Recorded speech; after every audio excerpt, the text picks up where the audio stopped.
Following the calamity, the forces of the 14th Imperial Legion entrenched themselves in strategic locations across Eorzea. So swiftly did they accomplish this, it was suspected that they had received help. To think that it came from Huayu, my right hand. There is more. We have reason to believe that Huayu didn't deal exclusively with the 14th. She also answered to a higher authority in Garlemald. But this higher authority could not have been the Emperor.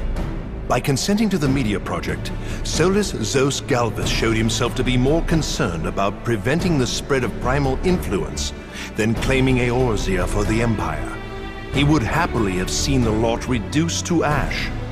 We believe a number of high-ranking figures within the royal household were against the decision, but that they knew better than to oppose the Emperor openly. Of course, this didn't prevent them from making clandestine provisions, in which Huayu played a part. Alas, these provisions did not prevent Dalamud from falling, and the ensuing chaos changed the face of the realm forever. Yet Eorzea survived. To all intents and purposes, the Meteor Project had failed, and the Empire was left to rue its lack of a decisive means to eliminate the Primals. Until, that is, it stumbled upon the Ultima weapon. Even before the accursed thing was dug up, it seemed to me the 14th had the might to overwhelm our weakened armies. Yet they chose to hide behind their walls. Why? The Black Wolf was wary of making the denizens of Eorzea desperate, lest more primals emerge to bleed the land. The discovery of the Ultima weapon, however, emboldened him to resume his war of conquest in earnest. But there was one in Garlemald who believed that Van Belsar's actions were premature. One who stood higher in the Imperial Army's chain of command. He ordered the Legatus to halt his advance, only to find that the Black Wolf had slipped its leash, and that the 14th now acted alone. In a bid to bring Van Belsar to heel, he used the agent he had planted in Uldah prior to the calamity to undermine the Legion's efforts.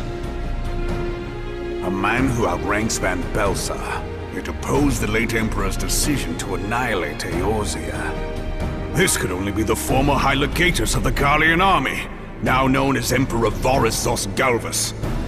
So he was Huayu's true master. But one of several in actual fact.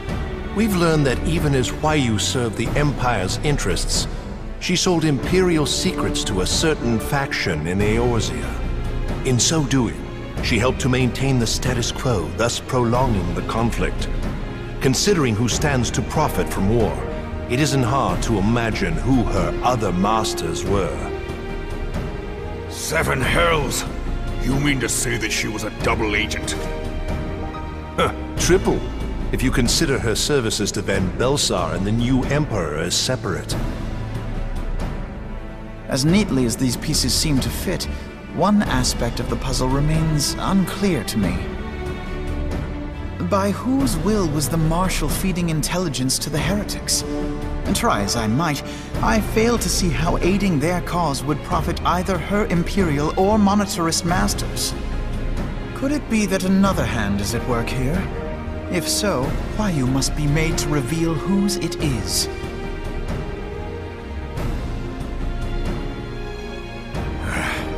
Not only have I lost a trusted friend, now I must interrogate her as a stranger. Not a pleasant task, I grant you, but a necessary one. Unless we weed out the ivy, root, stalk, and stem, it will simply grow dark. I know that full well. Those closest to Huayu have already been detained, and I will question them alongside her. General, pray keep in mind that there may be unwitting abettors among them. All will be treated fairly. On that you have my word. Those who are innocent have no cause to fear. You have ever been a friend of truth, General. I hope the unpleasant task of weeding out falsehood will not detain you too long.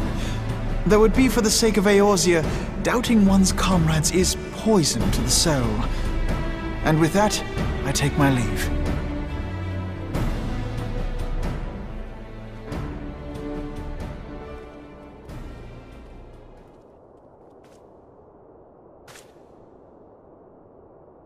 All these years, I've been made to dance to their tune. How could you, Huayu? How could you side with them?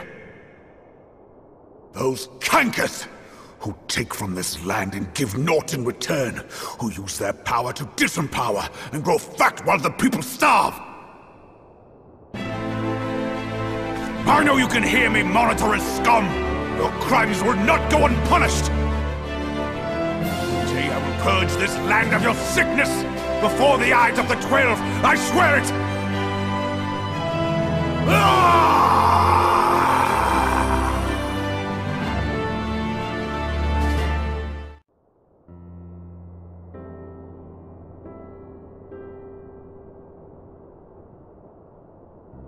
I shall have no further need of you this day. Your Grace.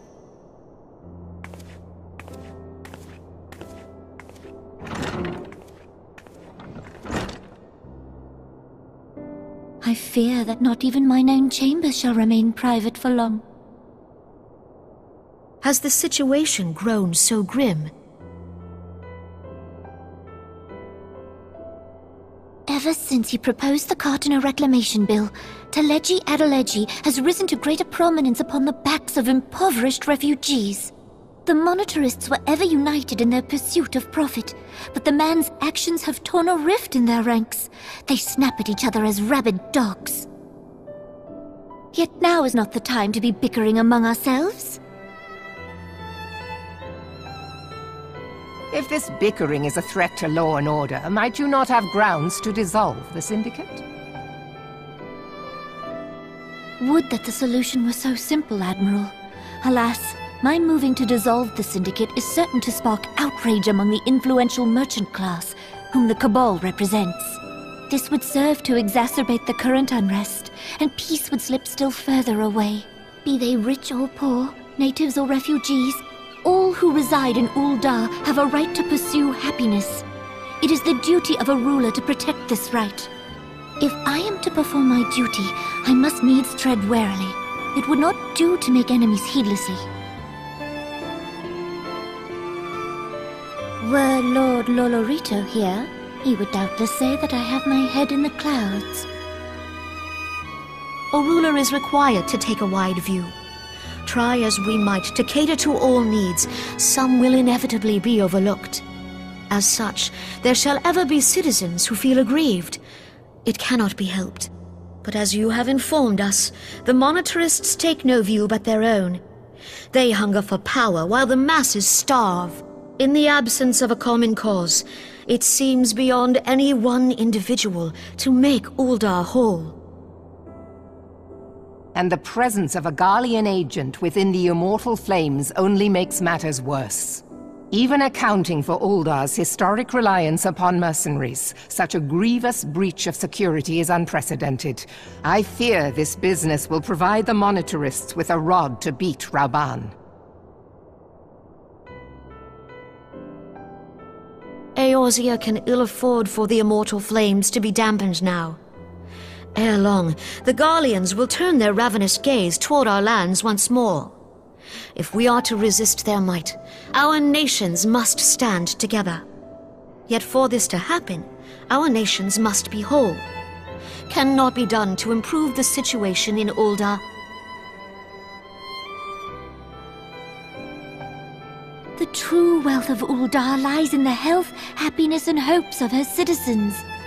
Alas, the citizens shall never know these things, so long as their lives are ruled by the ambitions of the few.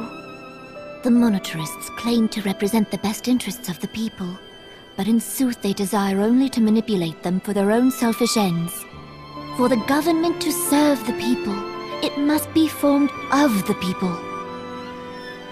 For Uldah to move forward, it is not only the Syndicate that must be dissolved. Nay, you jest.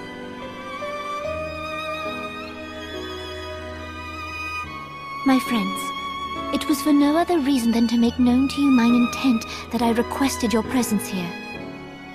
When I make my declaration to the people, chaos shall inevitably ensue. As the last monarch in the line of Ul, I make unto you this request. Help Raubahn to preserve order, and protect the people. Forsake them, and you forsake yourselves, for a strong Eorzea will ever have need of a strong Uldah.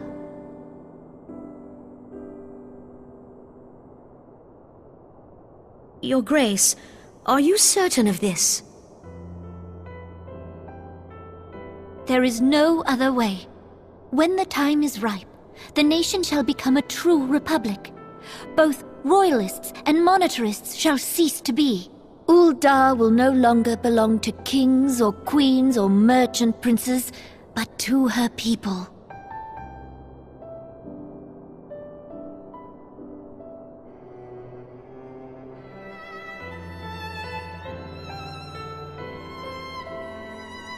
Raubahn, forgive me for casting aside all that you have toiled for in my name. Beyond this gesture, I am powerless to help my subjects.